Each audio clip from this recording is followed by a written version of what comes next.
The problem is, I don't really think that people understand that the person that has dementia is actually a person with love, a person who is desperate to communicate with you, but at times just cannot find the words.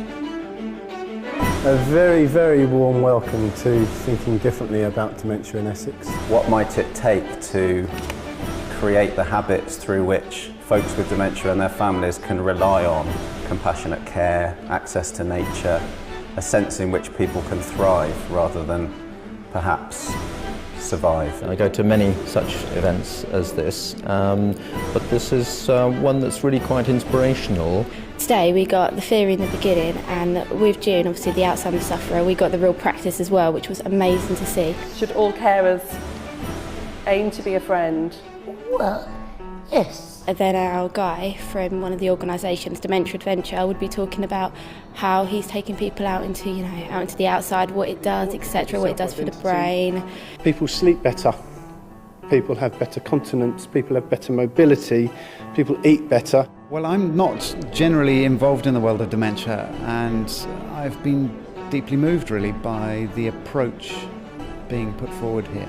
I could relate to just about every one of the speakers today in some way. Those three things, relationships through the quality of staff, training and leadership, seem to me to be the sum of everything that will make a real difference. Our natural social grouping as human beings is 4 or less.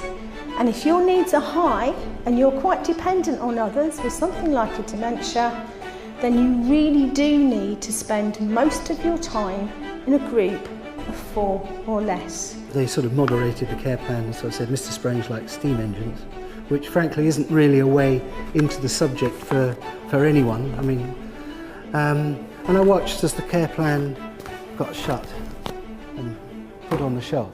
I think, when I look back at all the conferences that I've attended, probably over the last 4 years, this has been, in the first 4 hours of this conference, the most meaningful, most profound and most directive time I've spent at a conference. No doubt about it. The lady that with Alzheimer's, if I could be like that when, God forbid it ever happened to me, I'd be as happy as I could be with that situation. Folks with dementia that live in care homes don't receive enough undivided attention. The second habit, transformative questions. Transformative question, well, it's quite grand language, but we might mean something like, well, what are you passionate about? What makes you smile? As well as not receiving sufficient undivided attention, people can go days or weeks or even months or years without feeling appreciated. And now I'm broadening out my realm to include workers. It was just amazing. We got the practice and theory completely spot on, I thought. It'll inform our whole dementia strategy for the next 3 years. Just what I've taken away from this morning. Probably the best conference that I've ever been to.